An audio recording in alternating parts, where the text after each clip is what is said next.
Caution. Entering Dark Zone.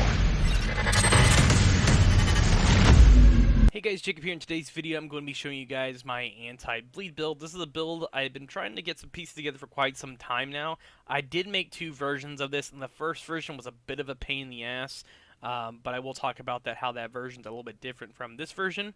But first, if you guys are new, welcome to the channel. I upload daily Division 2 content on stuff like build videos, vendor resets, and overall news on the game.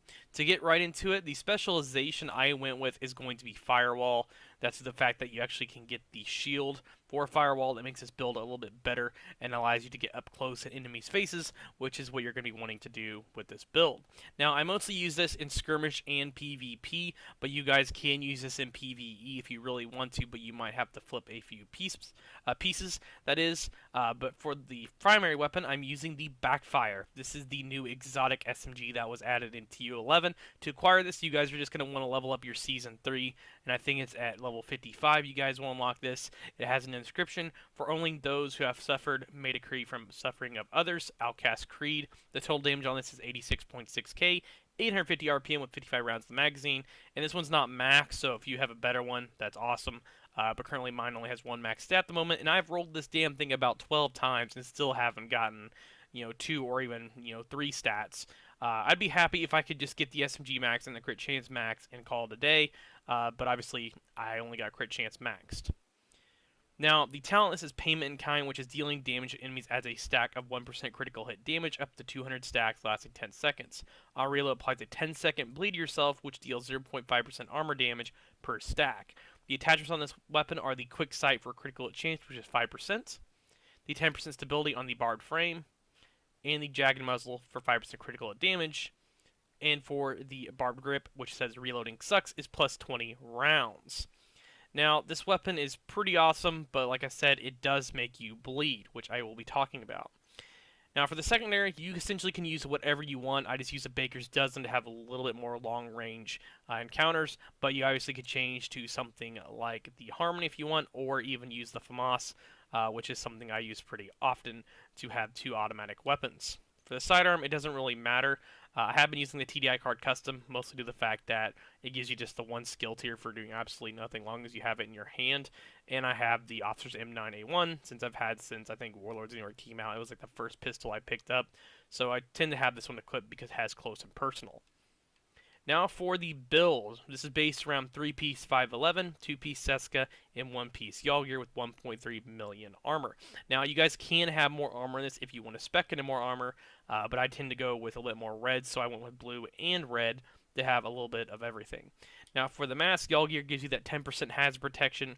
I have 170k armor, max hazard, max critical hit damage, and almost a max critical hit damage mod. So that gives you pretty much 20% right off the bat, as long as you have the max hazard roll on here, and the one piece, that's 20% right away.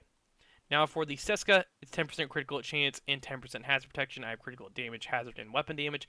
I wish I had a better holster, but for some reason since Warlord came out, this is the only holster for Seska that I have that actually works with some of my builds for hazard. I cannot find a better one, I'm not sure why. For the knee pads, pretty much almost the same case. These ones are a little bit better. They have 5.5 critical chance, 10% hazard, and 13.7 weapon damage. Now, you have to run both 2 pieces to get hazard on this, so just keep that in mind. You can't run just the 1 piece. You could, which I will talk about a little bit later, how you can change this up a little bit, but you have to run the 2 piece. Now for 511. This is the brand set. I'm not a huge fan of 511. It gives you 10% health, 20% incoming repairs, and 10% hazard. I have 114,000 armor, 8.2 hazard with crit damage for the max mod, and Adrenaline Rush, which is whenever within 10 meters of an enemy gain 20% bonus armor for 5 seconds, stacking up to 3 times. And the cooldown is 5 seconds. And I did have to roll this on here. Sadly, this is actually the only backpack I have at 511.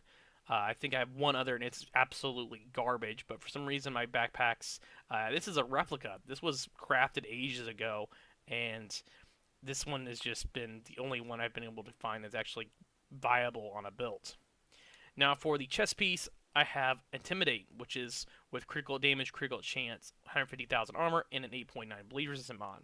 Intimidate is when you have bonus armor, amplifies weapon damage by 35% to enemies within 10 meters. So you're going to be up close in the enemy's face with this, since you are using an SMG as your primary weapon. Now, if you combine this with Adrenaline Rush and Intimidate, you're going to be having this proc pretty much all damn day long, non-stop. Now, for the shield, I am pretty much using the Crusader, aka the Striker shield. Reason why it's on Crusader, because sometimes if I use a different specialization, you obviously can't use this. But this is a tier 4, so if you have the pretty much the TDI card custom out, then you'd have a little bit more for it. But the tier 4 shield for me works. It allows me to face tank enemies and PvE players, or PvE enemies and PvP players. And it has a holster generation. But yes, if you do want to, you can make this a tier 6 if you want to have like 1.8, 1.9 million armor, depending on how much armor rolls you have. But that's going to be it pretty much for the shield. And for the secondary, if you're running solo, I tend to run a hive, or I end up running something completely different. I lately been running the Defender drone due to the fact that it gives me a little bit more of a shield. So if someone's shooting me in the back, it will protect me a little bit. Also, if I have my shield out in front of me, enemies can't hit me from that side. And also, if someone sneaks up behind me, this will take a few rounds, and that way I don't get melted absolutely instantly. And if you want more repairs, you obviously can use the Fixer drone variant of this. And if you're using, say, like in sync, you can use something like the Striker drone. But other than that, that's going to be really about it for the skills. And for the build itself, I will get into the stat sheet for you guys. You have 56.9 critical hit chance and 129.8 critical hit damage. Here's the reload speed time bonus. Reload time stability is 20%. If you scroll down, here's the all weapon damage bonus. Ammo capacity is 20%. I'll scroll down through the defensive. 1.3 million armor. Health regeneration, health on kill, max health. And right here, you guys will see 88.2 hazard protection, which I put this on here on purpose so you guys can see how it gets to pretty much 100, how you can make this build a never bleed build. And you have 97.8 bleed resist. And this is all the rolls with bleed resistant mods. So if you have 10% bleed resistant mods, this will be 100%. Unless you have mods, you can counteract it. Now, one thing you will have to do if you want to lose out on a little bit of critical hit damage or critical hit chance is if you take this mod right here and put it on, then you go back over to the defensive, you'll be at 100% bleed resist to the fact that you have a 100% bleed resistant mod. But that will make your critical hit chance and critical hit damage, mostly your critical damage go down, so you go from be about 130 to 117. But the way this gun works, I'll show you guys in the range exactly how it works. I'll use this on a named enemy since I'm on heroic. I will show you guys exactly how it works up close. And you'll see the little stack icon on the right there. And when you're shooting this, it slowly gets the stacks up and allows you to have more critical hit damage. So if you're constantly fighting NPCs in the DZ or players in the DZ, and say you get tons of stacks on them, you essentially can get this up to ridiculous amounts of critical hit damage. You can have over 300% critical hit damage if you do this correctly. And it does take a while to get to 200 stacks, of course, and you'll notice there's no bleed. Now, I will take this mod off real quick so you guys can see exactly the difference between the bleed resistance and the crit, if you want to keep the crit or lose it. It all depends on your playstyle and what you want to have. But here's the 12%er. I'll shoot the target one more time. Get the stacks up. And now reload. And you guys can see the bleed effect pretty much right here. I'll shoot the target one more time for you guys so you can see exactly the difference. And it really doesn't do much, I think, once you're at a certain point. If I remember correctly, for bleed, it doesn't really do anything. So, I mean, if you guys want to have max bleed, you can. But since I'm already at, essentially, 97.1 bleed resistance, I have 88.2 hazard. The bleed essentially does nothing, as you guys will see right here. I'm getting the stacks up to 40, reload, and nothing. There's no bleed. So, if you guys want to have this constantly just stacking up damage non-stop and just ripping through enemies and having no bleed bother at all, you can have pretty decent crit with this build. And you'll see that the crit obviously is stacking up to the fact that's from the stacks. And I will get the stacks up for you guys so you can see exactly how high it goes. Reload again. and there's 200 stacks. And you can see it's 242.8. Obviously, that's not the max because if you add the critical hit damage and chance together, it adds up more than that. So keep that in mind. I will put on another critical hit damage mod in case you guys are curious about this, which I'll scroll down. Here's one right here. So this is all critical hit damage. And I'll get these stacks up one more time.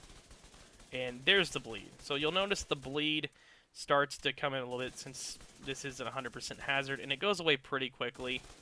But obviously the stacks are now currently at 100.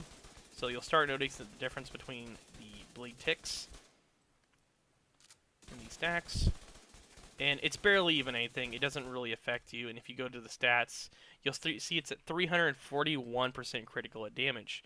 So this build absolutely shreds through a lot of things with that much critical damage and almost max critical hit chance. And obviously you can get the critical hit chance up higher and also the critical hit damage up higher depending on what rolls you have. So if you have more critical chance than me, obviously you might have 60, or if you have more critical damage on your backpack or say for your holster, then obviously it's going to be way higher. But that's about it, guys. Thank you all for watching. Make sure you subscribe for more Division 2 content, and I'll catch you guys all. So you're gonna have to ask yourself, is this a fight you think you can win?